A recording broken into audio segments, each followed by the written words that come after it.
আমন্ত্রণ দীপ্ত সংবাদে আপনাদের সাথে আছি আমি ইয়াসমিন সুমনা। ঢাকাকে বসবাসের যোগ্য শহর হিসেবে গড়ে তুলতে সকলের প্রতি আহ্বান জানিয়েছেন প্রধানমন্ত্রী তারেক রহমান। একই সঙ্গে তিনি পরিবেশ বিষয়ে সচেতনতা তৈরির ওপর জোর দেন। রাজধানীর চীন মৈত্রী সম্মেলন কেন্দ্রে সকালে জাতীয় বৃক্ষরোপণ অভিযান ও বৃক্ষমেলার উদ্বোধনী অনুষ্ঠানে তিনি এসব কথা বলেন। বিশ্বে বসবাসের অযোগ্য শহরের তালিকায় ঢাকা তৃতীয় অবস্থানে রয়েছে উল্লেখ করে এই অবস্থা থেকে বের হয়ে আসা খুবই জরুরি বলে মন্তব্য করেন সরকার প্রধান। অনুষ্ঠানে প্রধানমন্ত্রী জাতীয় পরিবেশ পদক, বন্যপ্রাণী সংরক্ষণে জাতীয় পুরস্কার এবং বৃক্ষরোপণে জাতীয় পুরস্কার প্রদান করেন। পরে পুরাতন বাণিজ্য মেলার মাঠে আয়োজিত জাতীয় বৃক্ষ মেলার বিভিন্ন স্টল পরিদর্শন করেন প্রধানমন্ত্রী।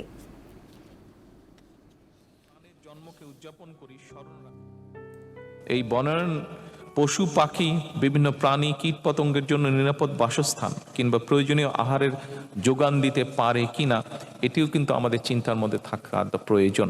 কারণ আমরা অনেক গাছ অনেক কিছু কেটে ফেলার কারণে যেটি হচ্ছে সমস্যা, অনেক পোকামাকড় অনেক কিছু কিন্তু বিলুপ্ত হয়ে যাচ্ছে, যেটাও পরিবেশের জন্য ক্ষতিকারক।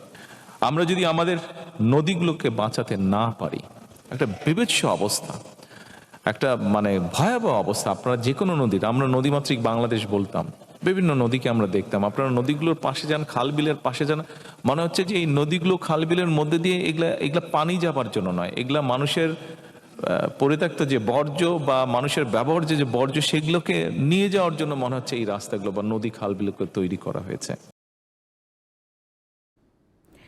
তত্ত্বাবধায়ক সরকার ব্যবস্থা ফিরিয়ে দিয়ে সংবিধানের পঞ্চদশ সংশোধনী বাতিল করে হাইকোর্টের রায় বহাল রেখেছে আপিল বিভাগ। 3টি আপিল নিষ্পত্তি করে সকালে প্রধান বিচারপতি জুবায়ের রহমান চৌধুরীর নেতৃত্বে 4 বিচারপতির বেঞ্চে পঞ্চদশ সংশোধনীর এই রায় দেন। আপিল বিভাগের এই রায়ের মধ্যে দিয়ে তত্ত্বাবধায়ক সরকার ব্যবস্থার পাশাপাশি গণভোটের বিধানও বহাল রাখা হয়েছে। তবে বাতিল হয়েছে সংবিধানে হস্তক্ষেপ করলে রাষ্ট্রদ্রোহিতার শাস্তির বিধানটি। 2024 সালের 17 ডিসেম্বর পঞ্চদশ সংশোধনীর কিছু অংশ অসাংবিধানিক ও বাতিল করে রায় দেয় হাইকোর্ট। এ রায়ের পর তত্ত্বাবধায়ক সরকার ফেরার পথ খুললেও কিছু জটিলতা থেকে যাওয়ায় হাইকোর্টের রায়ের বিরুদ্ধে পৃথক 3টি আপিল হয়।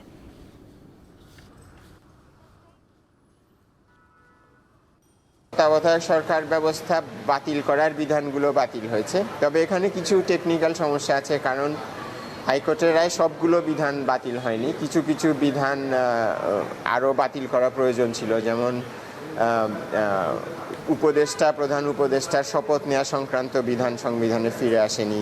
বিচারপতিরা যে উপদেষ্টা বা প্রধান উপদেষ্টার দায়িত্ব নিতে পারবেন সেই বিষয়ে একটা বিধান ছিল, সেটা ফিরে আসেনি। সংসদ ঠিক করবে, যেমন ধরুন আমাদের অনুচ্ছেদের 4-এর এখানে ছিল ছবির কথা, জাতির পিতার কথা। এই বিষয়টি যেহেতু একটা নীতিগত সিদ্ধান্তের বিষয়, এই জন্য এটি সংসদের উপর ছেড়ে দেওয়া হয়েছে। কিন্তু মাঝখানে পরিবর্তন হয়ে সেকুলারিজমের জায়গায় হয়েছিল সর্বশক্তিমান আল্লাহর উপর পূর্ণ আস্থা ও বিশ্বাস এবং বিসমিল্লাহির রহমানির রহিম। এই বিষয়গুলো কি হবে এটা ঠিক করবে জাতীয় সংসদ। ঢাকা ও চট্টগ্রাম বিভাগে 2023 সালে কোটার ভিত্তিতে পরীক্ষা নেওয়া প্রাথমিকের সহকারী শিক্ষক পদে 46,000 পরীক্ষার্থীর ফল মেধার ভিত্তিতে পুনরায় প্রকাশের নির্দেশ দিয়েছে আপিল বিভাগ। প্রধান বিচারপতির নেতৃত্বাধীন আপিল বিভাগ বৃহস্পতিবার এই রায় দেন। আদালতে রিটকারীদের পক্ষের আইনজীবী জানান, কোটার বিষয়ে দায়ের করা রিটের পরিপ্রেক্ষিতে মেধার ভিত্তিতে ফলাফল প্রকাশ করার জন্য সরকারের সংশ্লিষ্টদের প্রতি নির্দেশ দিয়েছে দেশের সর্বোচ্চ আদালত। এর আগে 84% কোটার ভিত্তিতে প্রাথমিক বিদ্যালয়ের সহকারী শিক্ষকদের নিয়োগ ও পরীক্ষা এবং ফলাফল প্রকাশ করা হয়েছিল।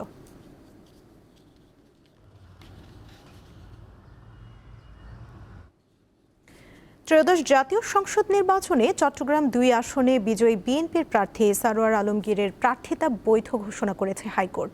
এর ফলে সংসদ সদস্য হিসেবে শপথ নিতে সারোয়ার আলমগীরের বাধা কেটেছে।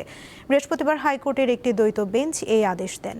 ভোটের আগে নির্বাচন কমিশনে সারোয়ার আলমগীরের প্রার্থিতা বাতিল হয়, তবে প্রার্থিতা ফিরে পেতে হাইকোর্টে রিট করেন তিনি। সে সময় হাইকোর্ট সারোয়ার আলমগীরকে নির্বাচনে অংশগ্রহণের অনুমতি দেন। পরে আরেকটি লিভ টু আপিলে ফলাফল প্রকাশ স্থগিত থাকে। এ কারণে 12 ফেব্রুয়ারির ভোটে জয় পেলেও সারোয়ার আলমগীর শপথ নিতে পারেননি।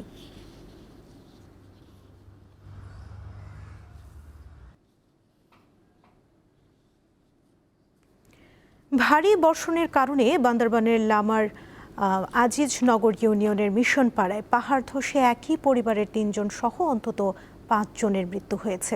পুলিশ ও প্রত্যক্ষদর্শীরা জানান, ভোর আনুমানিক ৪টার দিকে পাহাড় ধসে বসতঘরের উপর মাটি এসে পড়লে ঘুমন্ত অবস্থায় ইউনুস, তার স্ত্রী রানু আক্তার এবং তাদের ৫ বছর বয়সী ছেলে সোলেমান মারা যায়। ভোর ৫:৩০টার দিকে একই এলাকার আরেকটি পাহাড় ধসে মারা যান জুয়েল ও তার স্ত্রী কুলসুমা আক্তার। পরে ফায়ার সার্ভিস ও পুলিশের সদস্যরা উদ্ধার অভিযান চালিয়ে ৫ জনের মরদেহ উদ্ধার করেন। এছাড়া কক্সবাজারের চকরিয়ায় গতরাতে পাহাড় ধসে মৃত্যু হয়েছে অপর 2 শিশুর।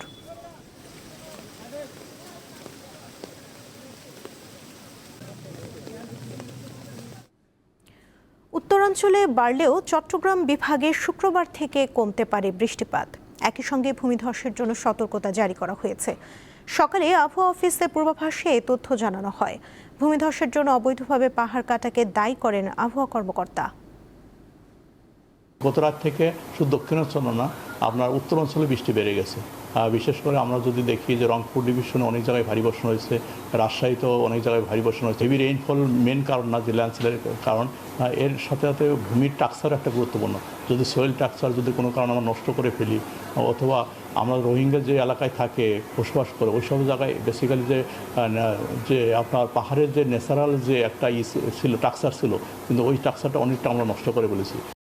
এন মোহাম্মদ গ্রুপে কর্মরত শ্রমিক, কর্মচারী ও তাদের পরিবারের সদস্যদের জন্য 2 দিন ব্যাপী ফ্রি মেডিকেল ক্যাম্প অনুষ্ঠিত হয়েছে।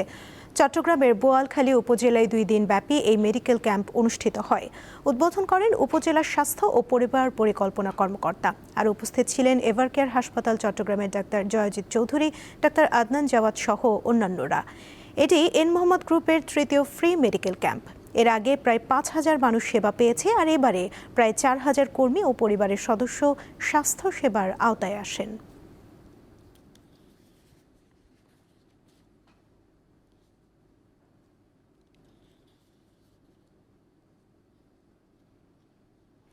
এই ছিল এখনকার মতো। পরবর্তী সংবাদ বিকেল 5টায় দেখার আমন্ত্রণ রইল। এছাড়া আরও তথ্য পেতে যুক্ত থাকুন দীপ্ত ডিজিটাল প্ল্যাটফর্মের সাথে। ধন্যবাদ সবাইকে।